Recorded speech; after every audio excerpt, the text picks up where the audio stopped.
January 24th, 2020, the notice of this workshop meeting, budget workshop meeting of the Upper Township Committee was posted on the official Township Bulletin Board, mailed to the Cape May County Gazette, the Atlantic City Press, the Ocean City Sentinel Ledger, the Herald Times, and filed with the Township Clerk.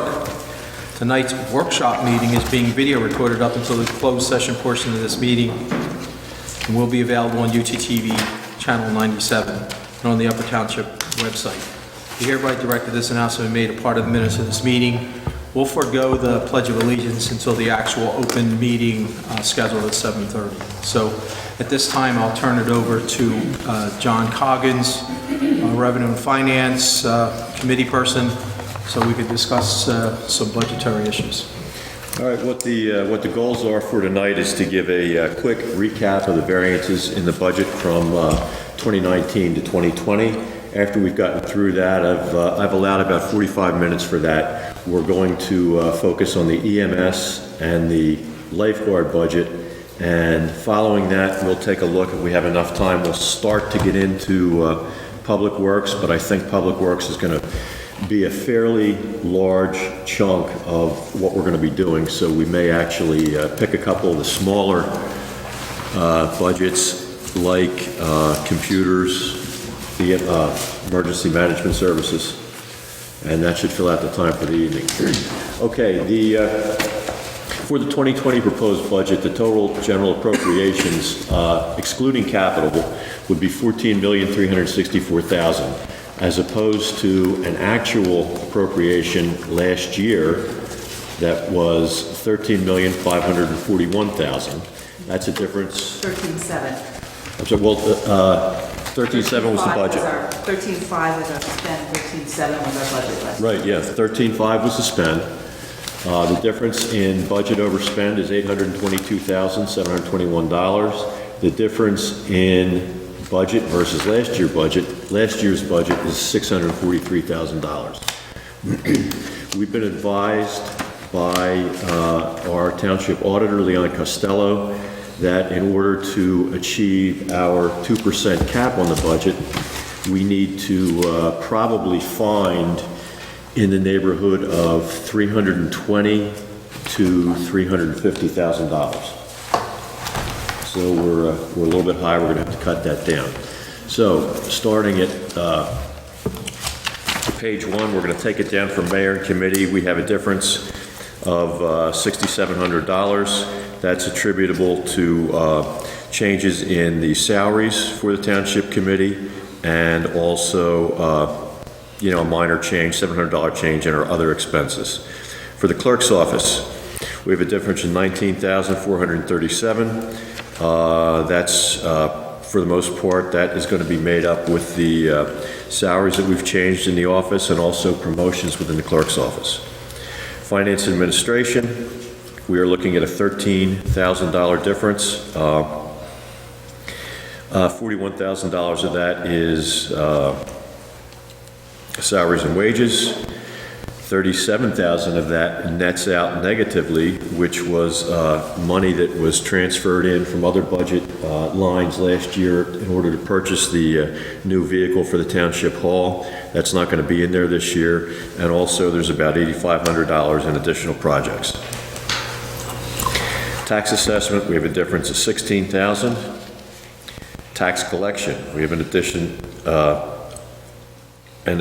of $12,843. Legal services, we have a difference of $35,667. The budgeted number for our normal legal expenses are $142,000 as they were last year, and we've also allowed $140,000 in there for special litigation. Now, the special litigation we've had on are some of the the ongoing issues that we've had with Whippoorwill Campground. We have Painter. Pardon me? Painter, and there's another one we have kind of hanging out there. Whippoorwill Painter. There is. The thing with the affordable housing. Yes. Okay. So can I ask a question? Yeah. For finance and administration, The salary thing, like, that's quite an increase compared to the other departments. Which department, Rich? I guess it's your finance administration? We have a personnel officer this year, full-time personnel. Oh, so that falls officer under that? For a full year, yes. Oh, it okay. falls under finance Okay, I didn't realize administration, that. I thought yes. that would be The- under a the separate... administrator- The administrator salary is under there, personnel officer salary, my salary, and then Rose's salary. And then there's also the JIF positions, those salaries come out of... Stipends. The JIF, personnel, the assistant personnel, what else comes out of there? Computer, No, I was just asking salaries. Just the and salary lines. I'm wondering if that should be a separate line item itself, because it shows such a big differential. I mean, I realize we have, personnel officer now that we haven't had in the past. Which is finance / administration / personnel. I mean, a little more. Just because it's such a difference between the other departments, I think that might make sense, or, at least spell out why, the reason is. Well, I think it would probably be more appropriate to be a little bit more clear in our explanation. We'll spell it out on the worksheet. And the reason I'm saying that is this line would be probably comparable to an SG&A line on a commercial budget or a... Right, I'm not questioning it, but I do think it needs to be differentiated as to why. Okay. You can get that done. I've noted that. All right. Tax collection, we're 12,843. Legal services, we've been through. Engineering, we've got salary increases of $2,000. We've got other expenses, we've got a change of about $20,000. Paul, that was $20,000 was transferred out. We had originally budgeted $24,500 last year. It's the same as last year, only we were able to move that during our budget transfers to another line. We're looking at budget versus actual now. We've got in there consulting fees of $125,000. Now, the consulting fees are predominantly geared towards our redevelopment plans, perhaps looking at a sewer line. We have redevelopment, both of them are more. We have the redevelopment for BL England, working through that process, as well as a match for, we received a emergency FEMA FMA grant for a floodplain management, stormwater management plan that, for $25,000 that we have to match with.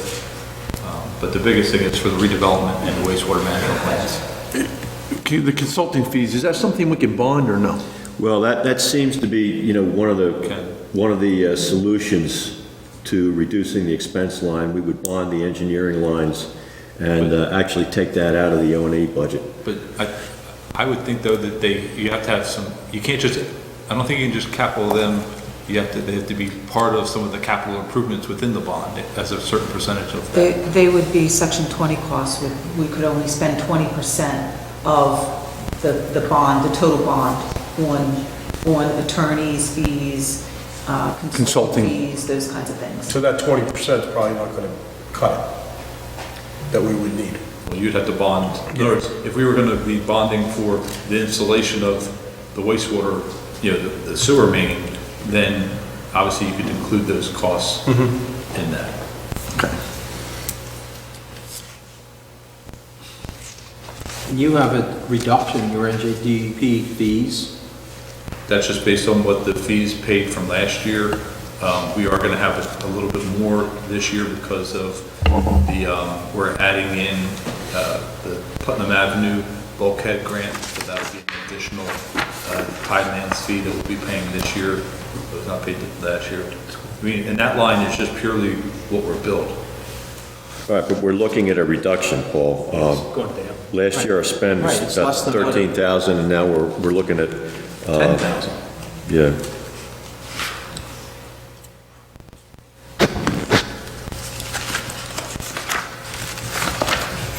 And this one came out towards the end of the year that I wasn't aware of, that I put in for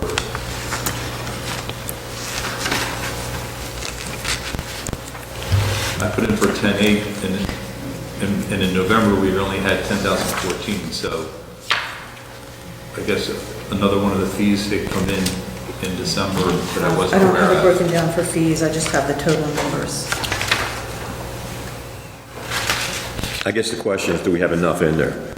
Yeah, and that's why I asked it, and I'm not so sure we shouldn't, realize that we're not sure what consulting fees are gonna be, and I realize we have some issues, especially with the redevelopment potentially of Beale England, but, I would like to maybe consider reducing some of that consulting amount and make sure we have the NJDEP fees in line, to pick up some money there. I'm not so sure we're gonna, all the things that we're saying, may not be a reality in this year anyway, this coming year. So, the redevelopment of Beale England is very important. The other things that were mentioned, I'm not so sure we're gonna accomplish that this year, so.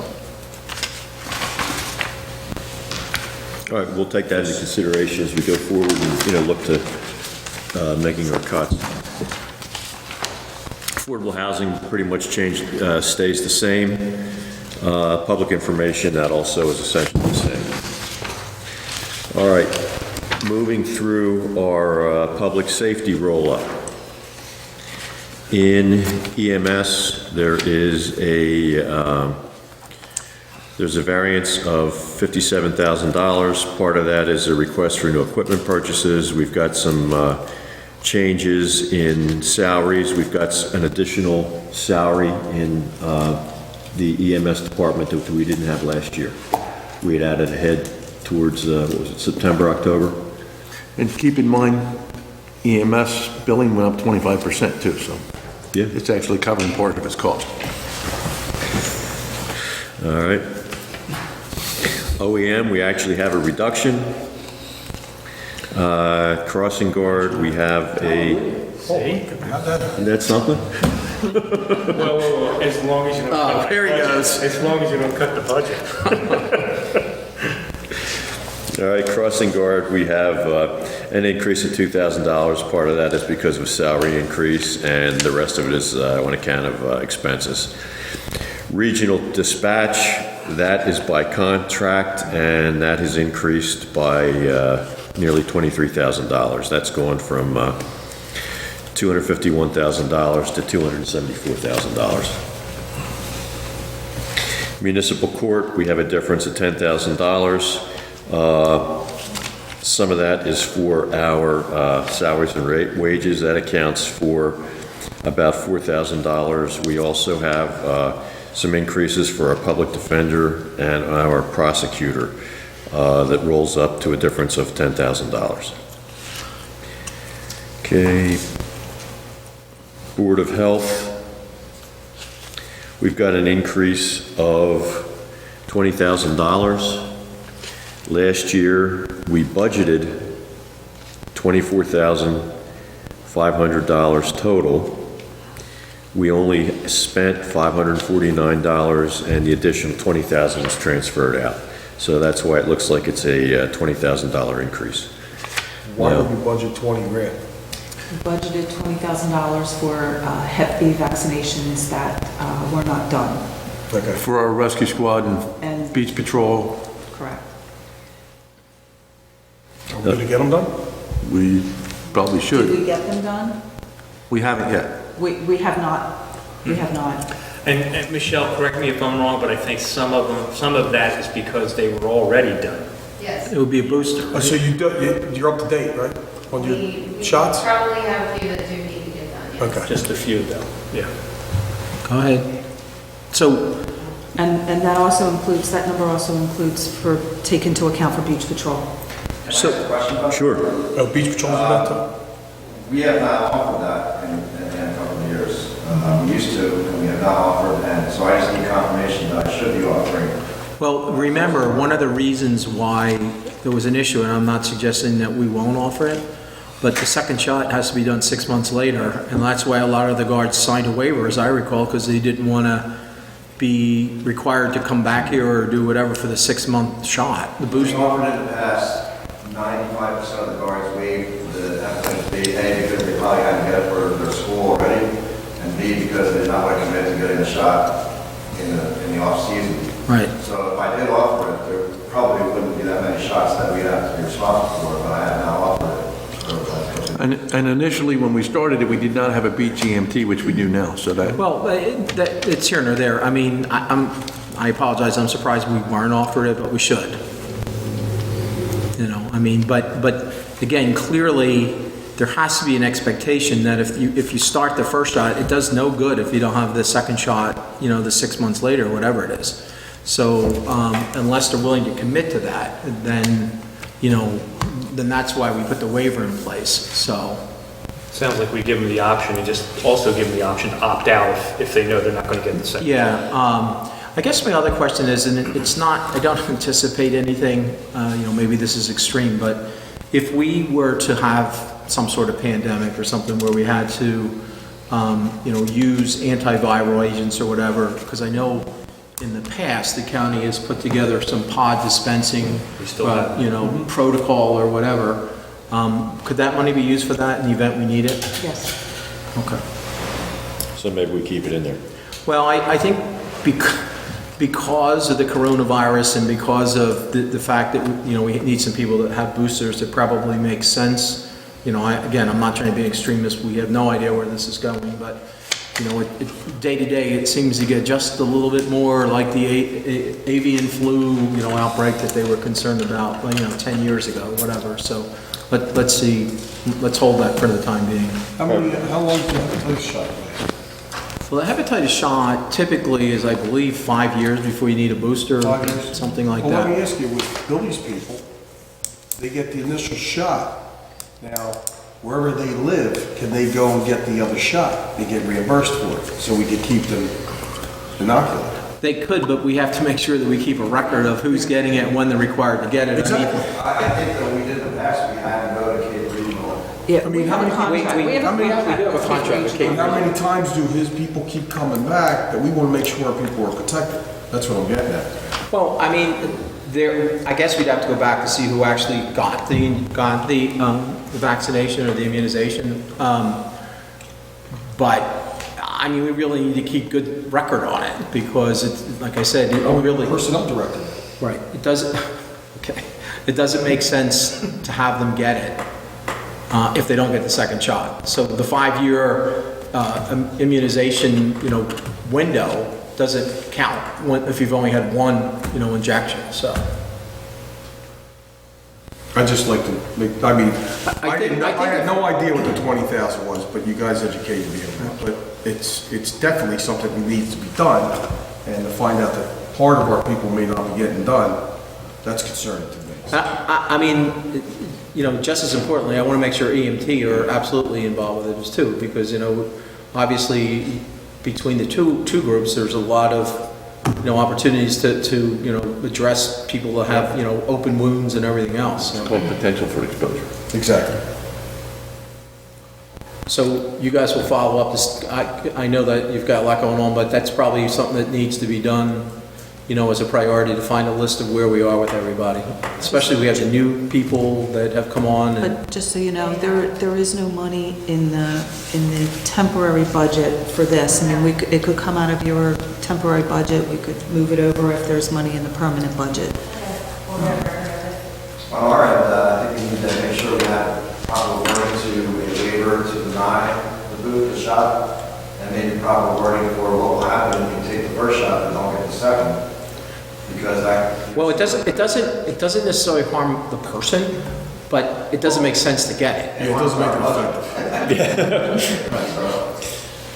Right, so, but I think what's important, and maybe I can help with that, is, you know, if you have it on opening day or you want to put it in a thing, you know, the explanation is, you know, that, you know, this is something that we'll offer to them, but it's imperative that, you know, they follow up on the second shot, so. But you may be right, I think probably a lot of colleges are requiring it anyway to go there, so, you know, in fact, I'm probably due for a booster. I had Hep B when I was in New Orleans, and I had the second shot up here, you know, so.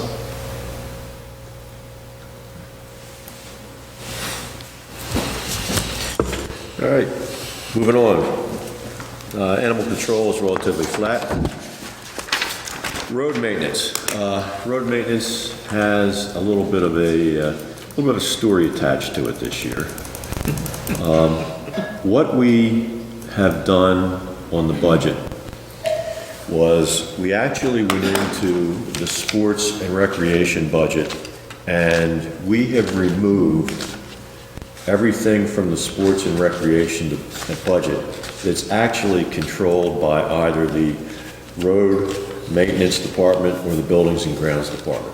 There was a lot of an overlap there, and I think if some of you remember, Hobie was talking about how come I'm getting charged for gas. Well, because that's the way we had done it before, and that's the way we had always done it. But what he said made a lot of sense. So what we're trying to do here is we're removing any of the expenses from the sports and rec budget that had originally been charged. We're removing anything that had originally been charged to sports and rec, and we're putting them in the appropriate departments, whether that's road maintenance and buildings and grounds. What that actually boils down to is there's a total of $142,000 that's coming out of sports and rec. $76,000 of that was moved to buildings and grounds. $65,000 of that was moved into the road maintenance budget. So what you're going to see is part of the variance that you see in road maintenance is actually made up part and parcel of an additional $65,000 that came out of sports and recreation. So the true net effect, I somehow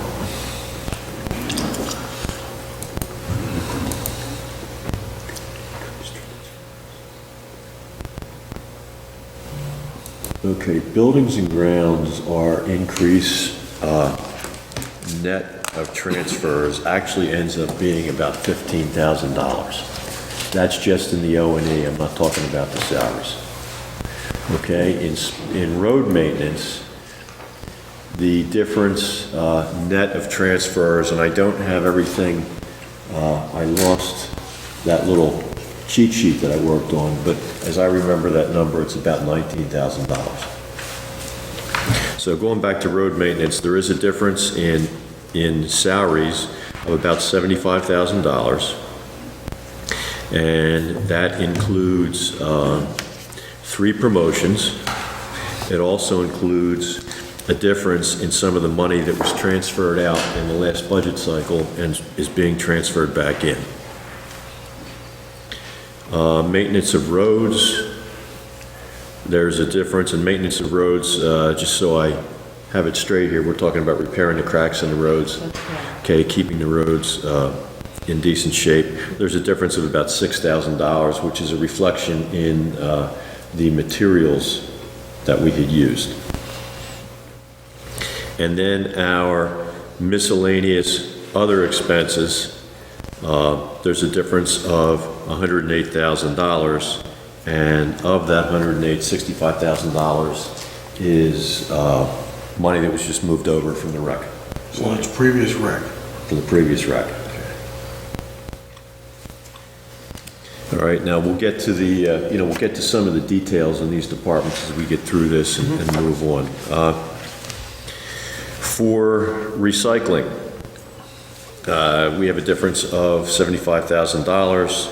$23,000 is salary increases. Some of the salary increases were a result of people who have moved up to truck driver, and the other operating is changing by about $52,000. Now, you're going to see a significant change in our other operating in both recycling and transfer and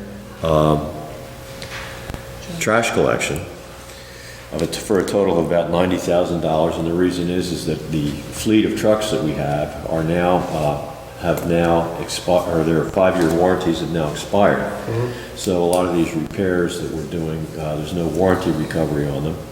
And also, when you get into the 5 to 10 year life cycle of some of these garbage trucks, then you start to have things like your your cylinders, your rams, your push-out rams, your multi-stage pistons, things like that begin to leak. They need to get resealed. You also get into having to replace floors due to the aggressive nature of the glass in the recycling stream. You also have to get into looking at rebushing and rebuilding some of the articulated arms on the automated side load trucks. So those are some of the things that actually go into this. Now, if you break it down by the number of trucks that we have, you're really only looking at, a few $1,000s a month per truck. Yeah. And it's not a tremendous amount of money when you consider the expense for repairing heavy equipment like that. Maintenance of public buildings and grounds, we're looking again at a line item variance of $114,000. 91 of that is actually the operating expenses, and $76,000 of that 91 is made up of what we transferred in from sports and recreation. So the net effect of the increase in our operating expenses for maintenance of public buildings is about $15,000. So, all in all, I'm looking at, budgets that, seem fairly reasonable and fairly tight. And again, as we get into the line items with the department heads, we'll be able to drill down a little bit more and give you guys a chance to maybe ask a couple more, questions that get to a little bit more to the heart of the matter. Sports recreation. Sports and recreation, we have a net difference of a reduction in the budget by $71,000. And if you take that $71,000 net of the line item changes that we made, it's actually an increase in the line items that we left in that of a total of about $12,000 on a $86,000 spend in 2019. So that's where the 98,840 comes from? Yes.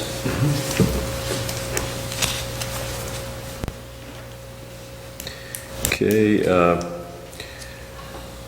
shore protection, there is a difference of approximately $10,000, which is predominantly in the beach monitoring contract that we have with Stockton.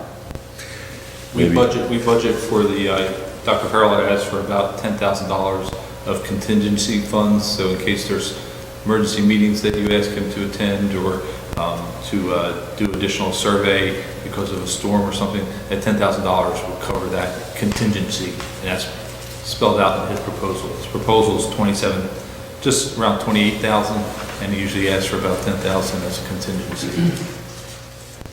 We haven't used it probably in the last 2 years. We haven't used a contingency for the last 2 years. Correct. All right. Beach protection, which is the cost of maintaining our lifeguards and our lifeguard stands and the protection of the beaches for the summer. We are, just as of the latest, Barb, let's see here. We were actually just making a last minute change before we came in here, so I want to make sure that I'm giving you an accurate number.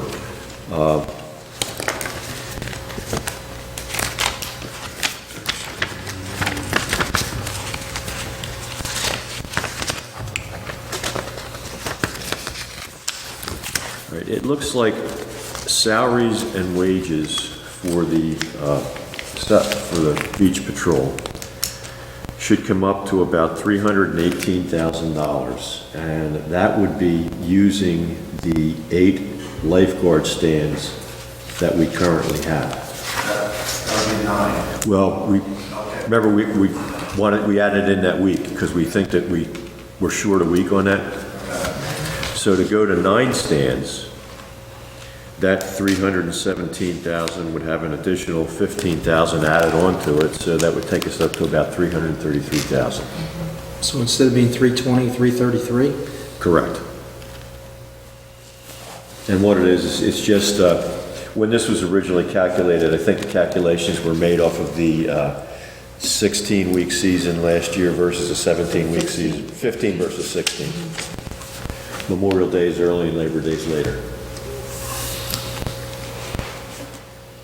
But that could also be offset by our weekends in the shoulder season. All right, and we'll get into a little bit more detail with that. I mean, the extra week from the summer to Labor Day is probably more pertinent than the week from Memorial Day being early, because it's really, we're only covering weekends, right? We're not open during the week. There's a higher percent of guards working at the end of the year than the beginning of the year. Right, that's what I'm saying. And for Memorial Day, we're really only guarding for the weekend until we officially open in June, right? We're not there during the week. We have some maintenance We have one stuff. stand open during the week. Do we? There's just one stand. Yeah, and that actually, that was part of the discussion that was taken into consideration when Bill worked out his hours. And there's definitely a curve in the preseason, in the postseason, shoulder season, where we work up. I mean, you're looking at a weekly cost approximately with 9 stands in peak season, about $24,000 a week, but you're not going to be using all 9 stands in the shoulder season, so it's a gradual build-up and a slowdown. So the net effect is about $15,000. Yeah, because you do two weekends after Labor Day, you've done in the past. That's 2 weekends after Labor Day. I mean, a lot of it's dependent upon weather, but we traditionally have had, because there's a lot of folks that are still out there on the beach, post Labor Day. Well, we've set the precedence over the last 5 years of going 2 weekends beyond Labor Day, but not during the week. After Labor Day, we're done during the week. Right, but you still are open on weekends. Yes. Do we account for that? Yes. That's why we're Okay. saying to add the additional because of the extra week. Okay. So I guess the thing at some point, and when we get into more detail on the beach patrol that, as a committee, we're going to have to address is, are we going to go with 8 stands or are we going to add a 9th stand? And that's going to be, probably one of the bigger points for discussion when you look at that budget, because net of that, there's really not much to cut. We wanted to make sure that there was sufficient money in the budget that does, allow for a certain amount of overtime, and it also, allows for the additional weeks if necessary. It allows for the guards who do the coverage for the lunch hours. It accounts for the guards who are there for the couple hours after the beach is closed. It accounts for the change in the number of lieutenants that we have, to make sure that we have adequate staff of lieutenants on duty. So there was a good bit of detail that went into it. Okay.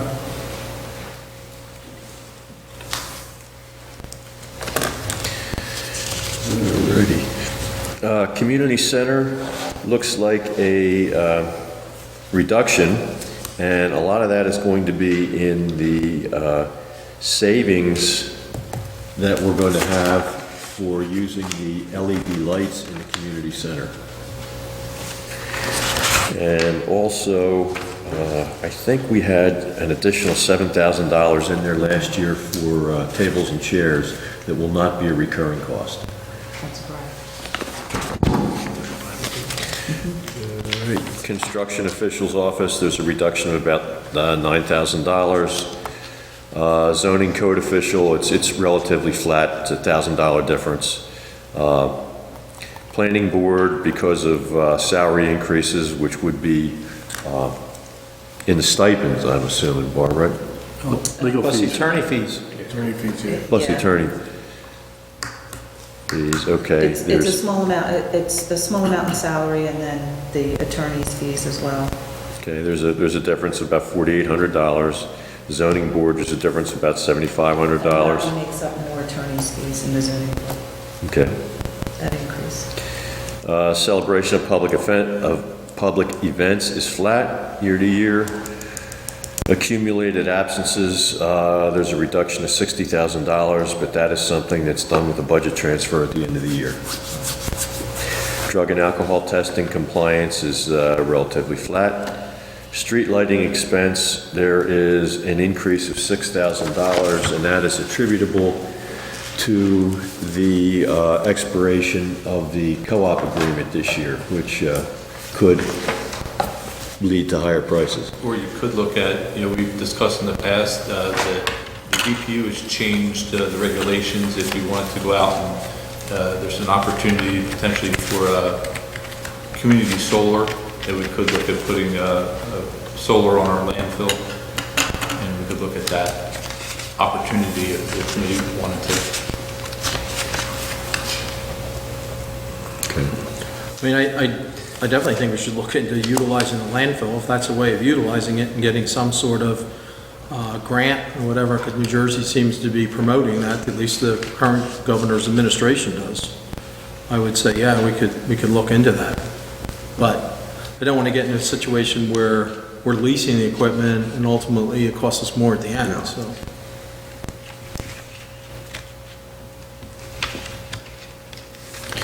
All right, now we get into, some of the meatier issues, things that we have less control over are our insurances. General liability insurance is up by about $12,000. Workers' comp is up by about $73,000. It's not, it looks as though it's up, but we had paid at the end of 2018, we had paid double workers' comp insurance. So when that was refunded, when we got the refund from the one company, that was refunded back to us. Oh, so it rolled forward in 18. Yeah, so it doesn't really look right. That's not really an increase. We actually had a decrease in our workers' comp premiums for 2020. Okay.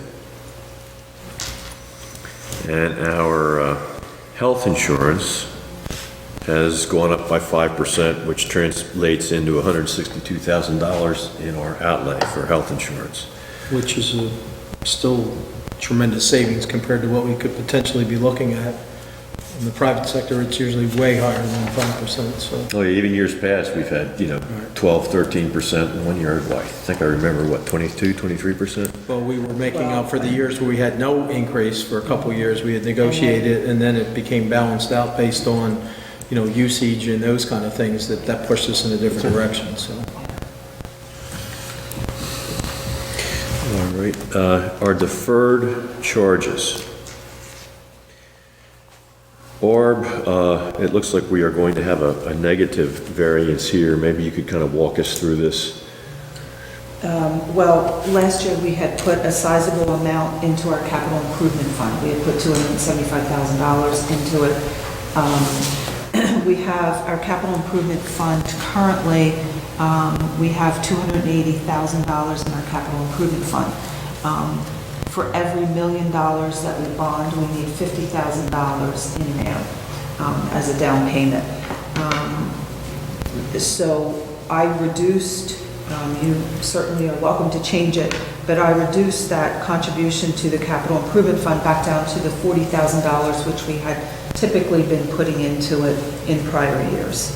Now, this $40,000 will take us up to 320? Correct. Which pushes our bonding capacity up to $6 million plus. Correct. Okay. All right. So that's really the big difference in all of this. We do have, as you know, we did eliminate our temporary financing, our bans, and we moved to permanent financing. So you'll see interest, we need to pay interest twice a year now on our permanent financing, and make our principal payment on the bond. And then we still had, we had one payment that was made last week that finalized our temporary financing, our ban payment. That was the $146,000 number. So that will not be recurring as we go into 2021. That goes away, and that number is reduced. Correct. All right, and our statutory expenditures, again, it's relatively flat on a budget of $845,000. There's a change of $10,000. So it's a minimal percentage, and it's being statutory, there's no real discussion there. We've also budgeted $1,030,000 as a reserve for uncollected taxes. And that's just an estimate. That number will be plugged in as we get closer to finalization of the budget.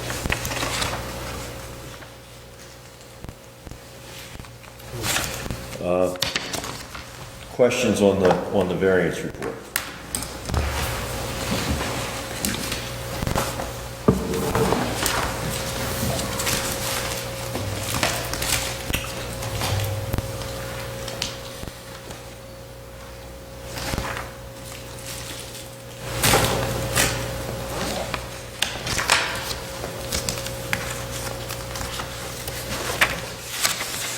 It'd be tough to cut 350,000. Pardon? I said it's going to be difficult to get where we need to be. Well, I think once we get through some of these budgets, I mean, there's some items in here that we can address. A couple of them we can address tonight. And, we can kind of get on our way.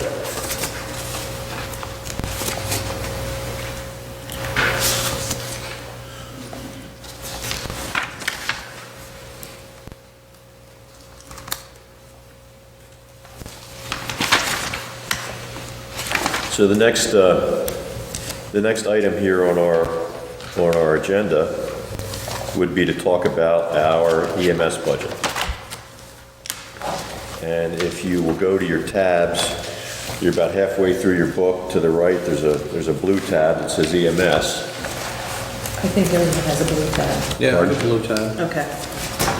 Well, it's Paul's blue tab, I guess.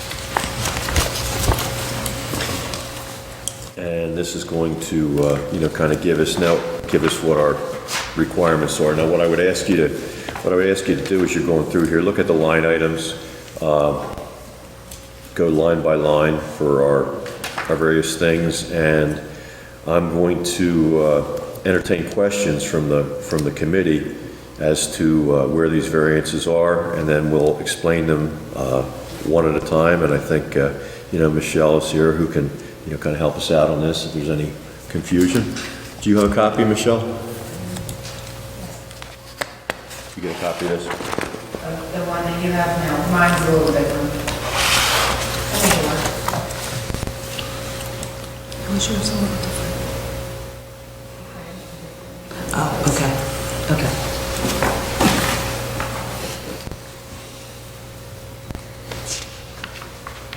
So there was quite a number of the 2019 full-time uniforms. We went way over budget, right? Well, what happened is we did some promotions, and we have a new chief and a new deputy chief, so that accounts for some of the expenses. I think that maybe some of the part-timers may be pushed into that full-time spot. There was a That's the way little, it was measured. yeah, there was a little confusion mid-year or so with that.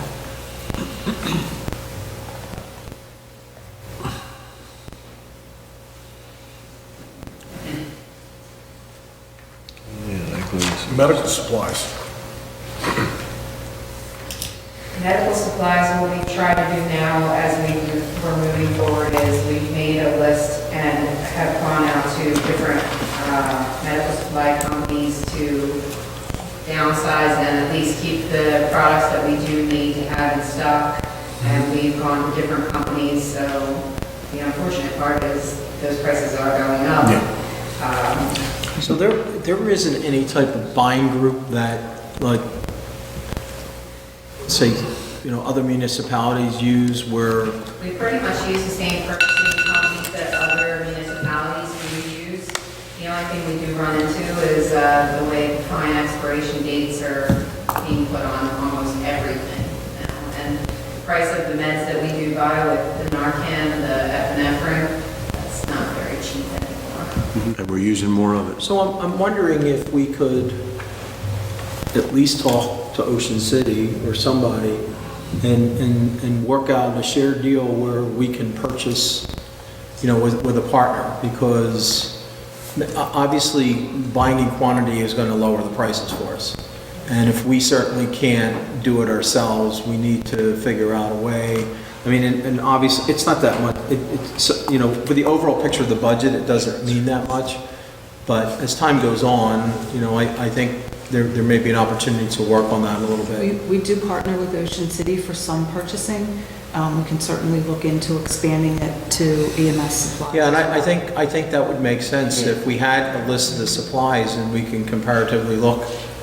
And really, the same thing holds true for the lifeguards. I know, if you're buying the same type of material, which I would imagine you are, wouldn't make sense not to. We partnering and buying together certainly makes sense. So, that's something maybe we can look at. When we use stuff, let's say Zarcon, for example, do we bill that to the patient? Part of the billing process, yes. You can't itemize. You can't itemize. Okay. We have a meeting with Mr. Chief Smith this week, so we can talk to him about medical supplies and as well as Carl Brown. So, I would imagine countywide with Narcan, everybody's being. Purchased Narcan and epinephrine in December, and the bill was about $2,000. But you have to buy epinephrine and block. And the way they sell it, and then the pediatric. How long will that last? not long, it oxidizes, turns brown. Oh, you mean the shelf life? Yeah. Shelf life's not good for, a good shelf life. turns brown. Everything plastic is getting an expiration date, including nasal cannulas. Including the atomizer from So the Narcan, are we using it nasally? Is that what we're doing? Narcan. And we use the atomizer too. Bless you. Thank you. I mean, obviously, we want to do whatever we can to save a life, but, I'm curious as to why, it's probably insubstantial again, but from a billing standpoint, I'm not sure why we couldn't itemize that, but,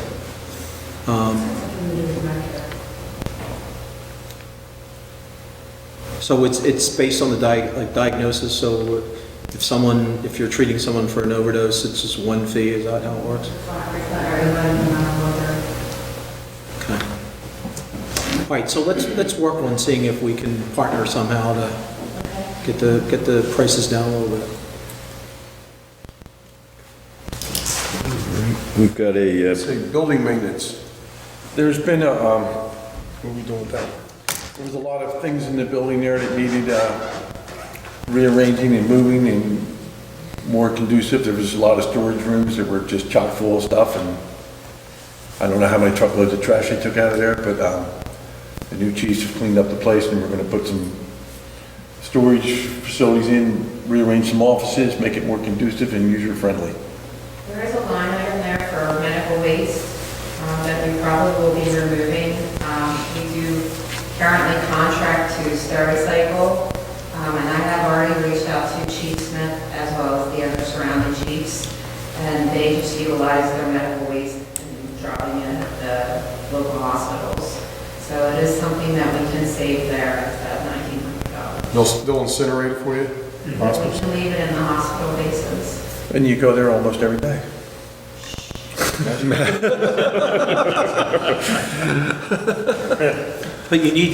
But you probably need a generator, I think that's what they call it, like the registration for when it's being disposed, right? I mean, we can't just, Currently, you have to have a record of what's being disposed or when when. we have a particular call, we red bag it, and we have had to have multiple emails sent out to the staff in regards to what needs to be disposed of, with bodily fluids and whatnot, and they were putting used gloves in there, so in speaking to the surrounding chiefs, they don't even pay a service to do that, they just red bag their bio and take their bio over to the hospitals, and usually the ER is not getting an issue with us.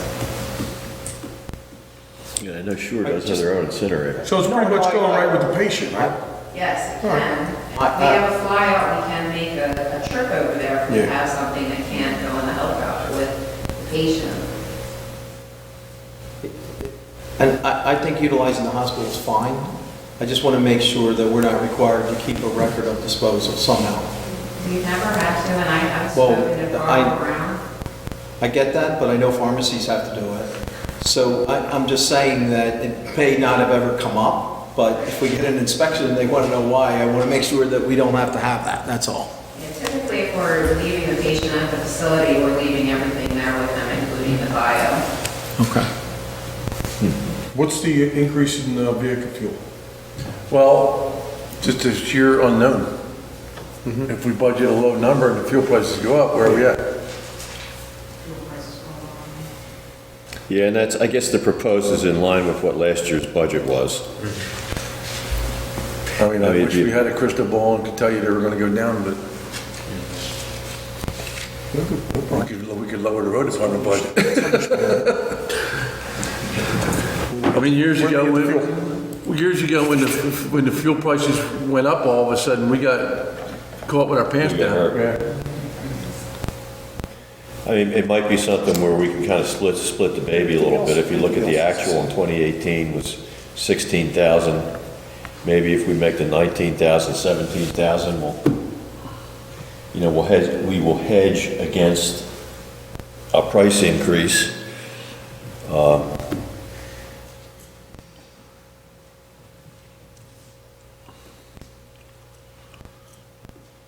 I mean, the budget's pretty lean to begin with, so. Yeah, it's a little bit of Yeah, I mean, a gambler's game.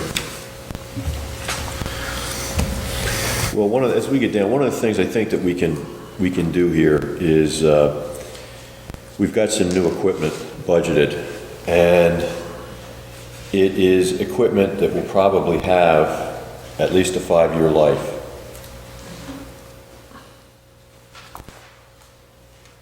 Motorola quad band and a Reeves stretcher. So this is something that we could probably remove from the O&E budget and transfer over to the capital budget. but is the 15,000 what the cost is anticipated for those two things as a new equipment, or is there other stuff included? Because it looks like you got, budgeted items in the past, and I mean, Motorola quad bands, they're $7,000 price per unit. okay. They're the 700 megahertz radios, Rich. And that's what our surrounding areas are going to. So in that 15,000, I mean, what have you allowed for? Is it one radio? Is it two? Two radios for now. And a stretcher. Two Reeves stretchers. What does a Reeves stretcher The cost? reach stretcher is, we have old stretchers, they're not wheeled, they're what we carry if we're carrying a patient from the second floor and they're unable to walk or sit in the stair chair. And they're just used, the ones that we have, and they have slats in them and they tend to break, so it's just time. No, I think what he's asking is how much do they cost? You have in there. Because I'm not sure, if the You might not radios have are enough. 7,000 apiece, you're only accounting for $500. each. That's what, Michelle, you had estimated 500 each. Does that Yeah, sound accurate? 500, yes. So that's I mean, it. I know I sound like a dope asking this question, but is $500 enough? You're right. I mean, when you, Yeah. So, because you're talking about, 1,000. You need 1,000. Which is someplace, where medical supplies from before is selling them for $421. $421. okay. So, Well, why don't we consider expensing the Reeves stretcher, or stretchers? We'll leave 1,000 in there and we'll remove $14,000 and transfer that to the capital budget. Because the lifespan of a radio should be at least 5 years. And actually, I've already accounted for radios for them out of the $2 million capital bonding that we just did. So that's not only for them, but also Public Works and OEM. So you have, everybody else is getting radios too, So right? they're getting radios, yes, correct. so how many radios do you have budgeted? I've got 3 for them. 3 for Right now. rescue? EMS. So you don't even need, so you can take off the You can take 14,000 those because two he off has if it you need. budgeted in his. Yeah, he's got it for the radios. That's good. Okay. There's 14 Gs. And there's another $14,000 from Scott's because Pour all that in the capital. Scott No, but has he put it, Oh, you got it signed. Oh, okay. which is what you were going to say anyway, Gotcha. except for Yeah. that we don't have to put it. It's already, got it, okay. And I will note my budget is lower this year for OE. Just want to Well, just in case, we gotta look for nickels and dimes here. What's that? Gym equipment? I haven't seen the computer estimation yet, so before you start smiling. That's going down too. Don't get too happy. Yeah, really. We'll be getting to that. Why not? Anybody see anything else here that we need to address? No, I gotta be honest with you, I think that they're well within their, it's a good proposed budget, I mean, you know, I can cut much of this. I mean, you got the expenditures, wanting to take care of the building, which has to be done. Right. You know? You know, even the fuel, I mean, it's not overly, you know, I mean, so I think, you know, if you're looking for any cut, the 14,000 is only because we got it already budgeted in the capital improvement, or capital bond anyway, so. Yeah. Actually, since we're talking about EMS, it didn't make it in here, but I would like to see us budget some line item for some exercise equipment.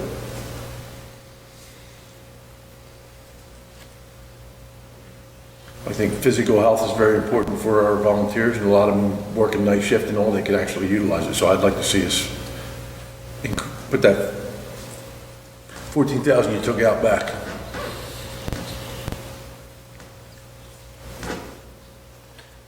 That kind of developed recently too, out of our discussions with Jiff, our discussions with Tom Heiss, and our discussions with Jay and Montgomery relative to that the type of work that they do, and it seems like national recognition of more physically fit in that field. Not only there, but also police and fire. So kind of recognizing that, and I know the chief was interested in maybe starting some sort of a program. So I think that's exactly where this is coming from.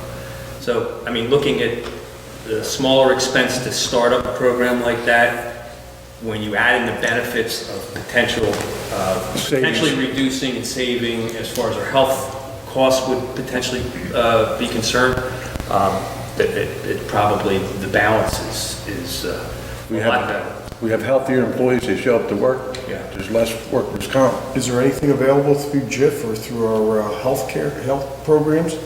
As far as incentive, It I would be, believe, yeah. there were it would be a savings if we don't get them injured.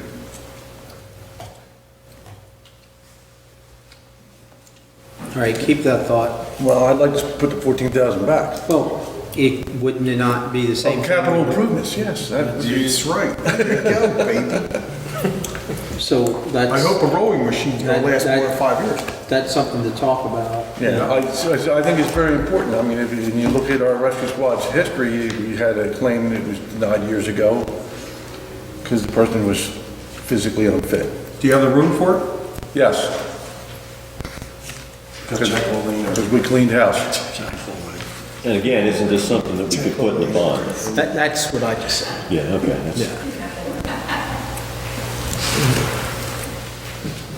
Maybe we can talk to Jeff for consideration for an overall program for the whole township. You know, in other words, figuring out a way to utilize equipment, maximize it. Maybe 2 weeks one place and move it 2 weeks, you know. We're not moving the equipment. We set Well, it up. may not be functional to do that, but. The problem is with a lot of these people with the night shifts work and all that, it lends itself to junk eating and bad habits to stay awake all night and to do your job. So if you give a work environment that promotes a healthy atmosphere, we'll have healthier employees. Yeah, and if you spend an hour on the cycle or something like that, then you're tired out. And you Well, maybe they won't go eat a Twinkie, they'll go eat a grape.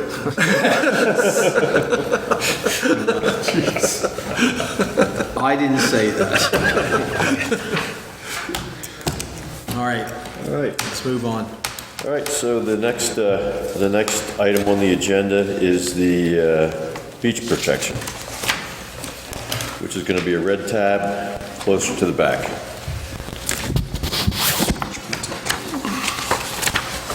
Oh, I see.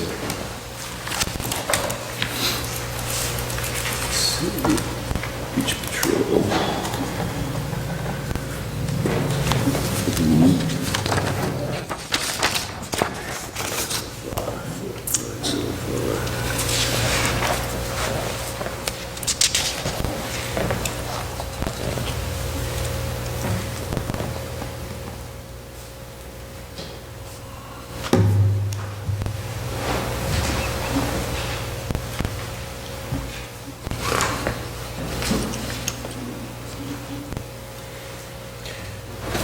for the batteries and portables, Scott, is any of that in your radio bond?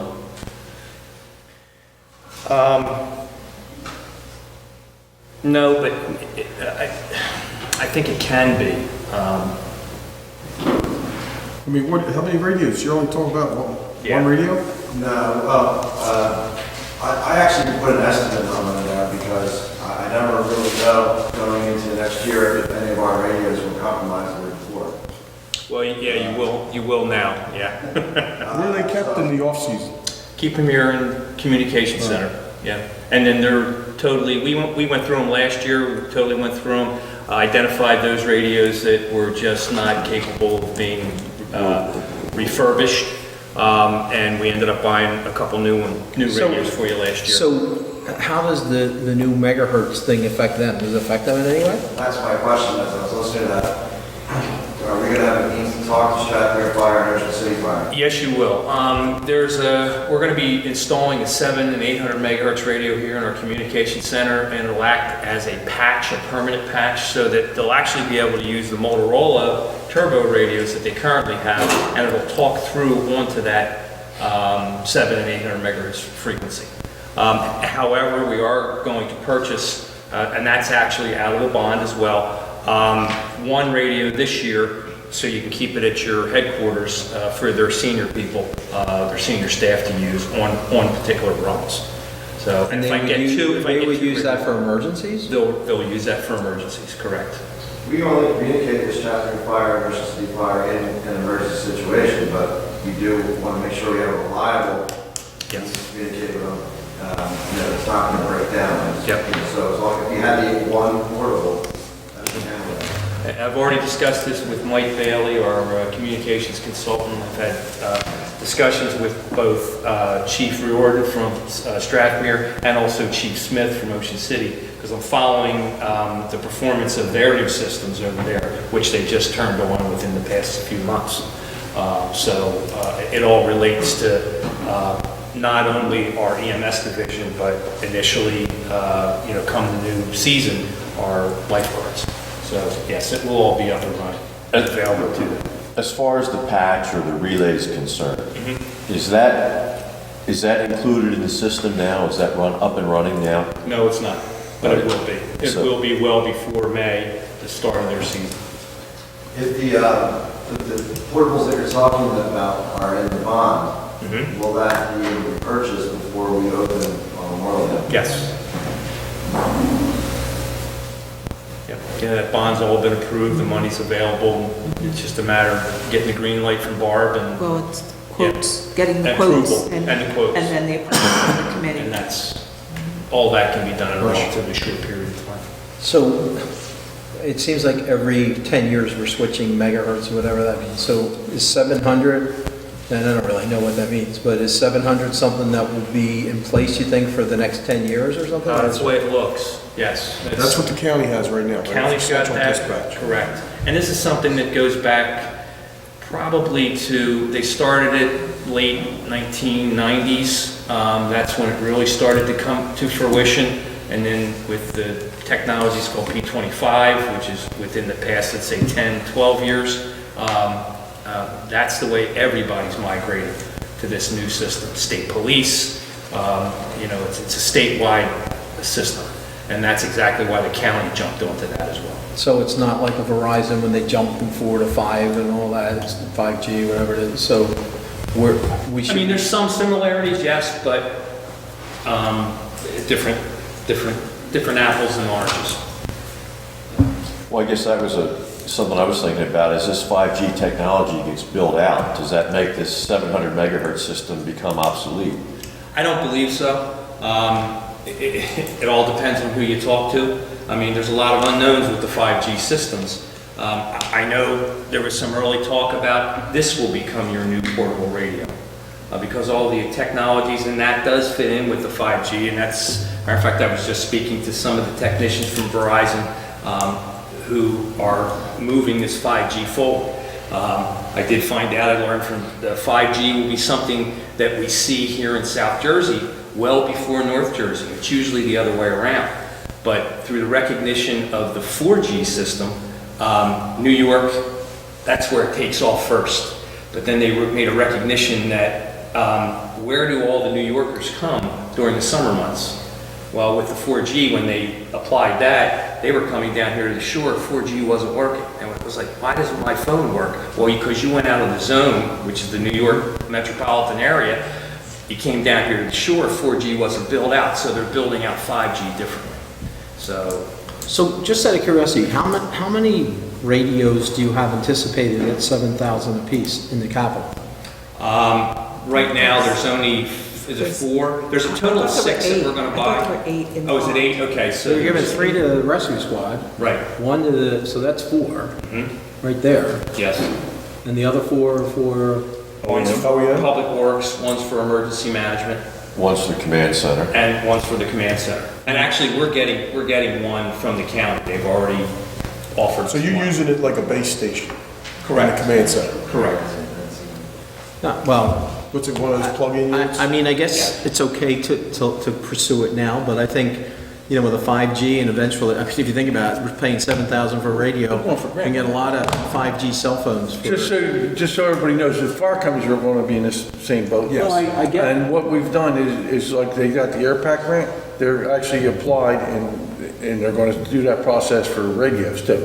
So there might be some grant money coming available, but it's not there now, and there's grants back to a crapshoot is a roll of dice. I mean, do you get it, do you not get it? We got very lucky with the air packs.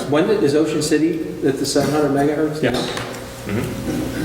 But they can communicate with us now, right? Yes. Yes. With a Has patch. county dispatch talked anything about getting grants or whatever? Yes. 700? They're going through Tetra Tech right now to attempt to buy for all the fire departments and EMS in Cape May County. Are we approaching a point where we can eliminate the dispatch contract with Ocean City and get onto the county? No. No, not at this point. I It's wouldn't. not, it's built, working well on the lower end, there's no, there's just too many dead spots up there.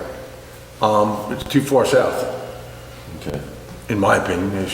They needed to do something. There are plans for Are a they doing tower. infrastructure now?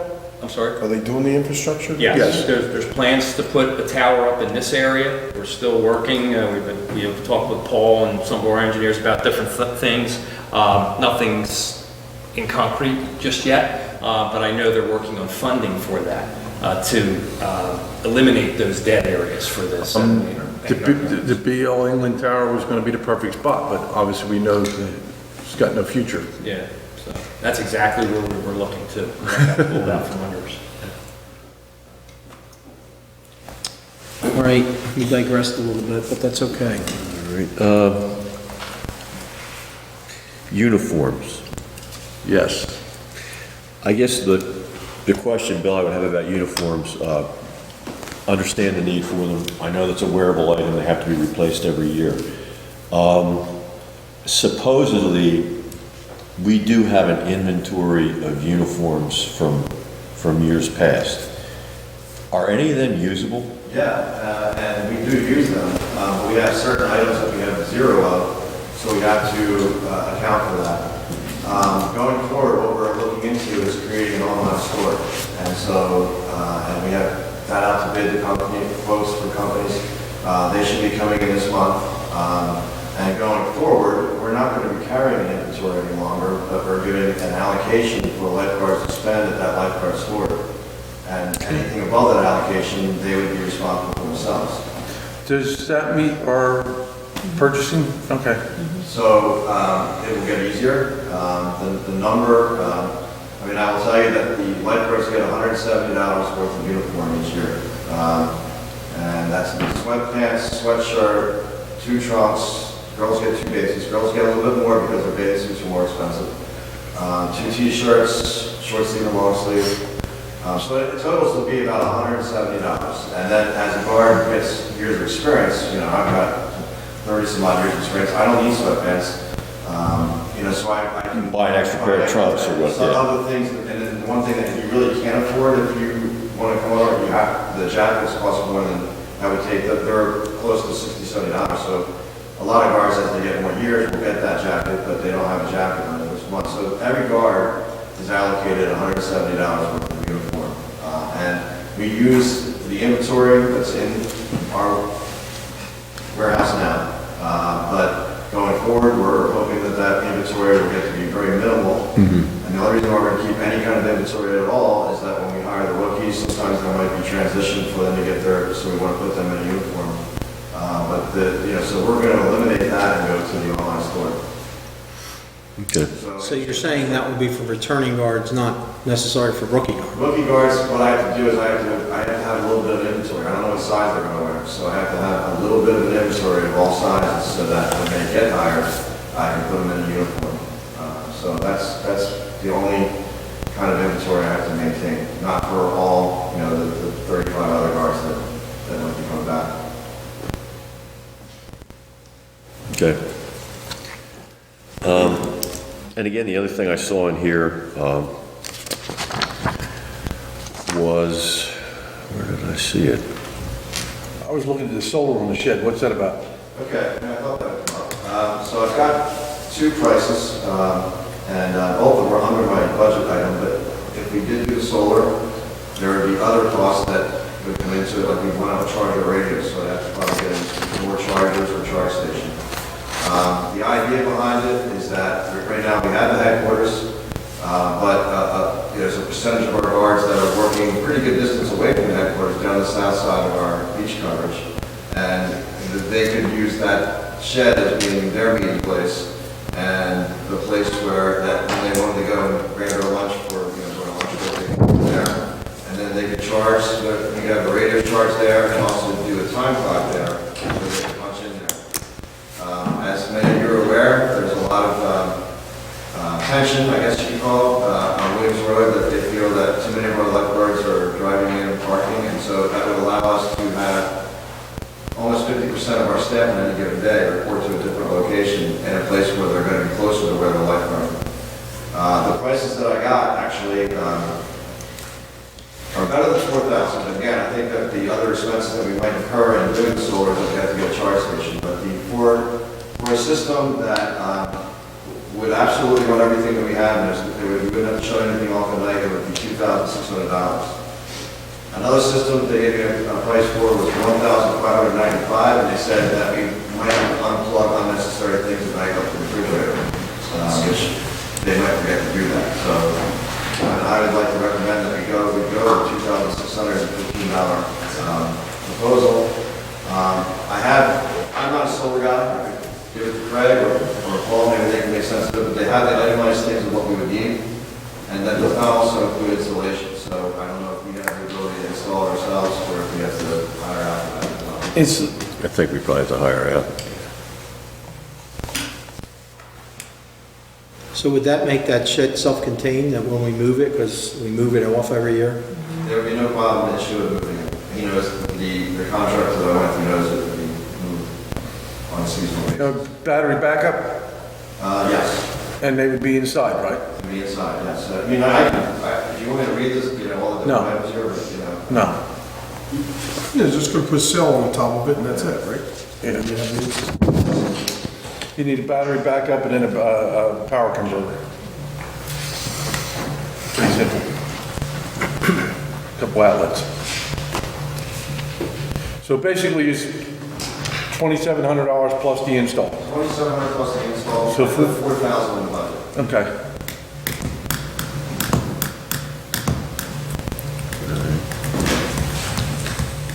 And then Just for the folks that joined us, we're actually in a workshop. You're welcome to stay here. It's an open workshop, but the actual meeting will start at 7:30. Do you want to talk about the 8-9 stands or? I'm sorry? Well, that's the thing. I mean, I think probably what we're gonna come to, as we look to find areas where we can, eliminate some of the expenses, is going to have to be, we're gonna have to reach that decision. Do we wanna go with 8 stands, or do we wanna go with 9 stands? Now, I don't know that has to be decided tonight, but it's something that we need to put on our plate, and that's gotta be one of our pressure points there. But for clarification, the numbers in there for their budget is 9 stands. Right. Correct. Now, you want to put the nice Wait a name, minute. On your sheet, you're looking at an approximate number. 320. 320. That would be 8 is out stands. For 8 stands, you need to go 333. 333. For 9 stands. The reason why we're in this situation is that last year we had 8 stands. We opened up 1,400, which was a new stand. We did not open up Seacliff because there wasn't a beach at Seacliff. And now we have a beach at Seacliff.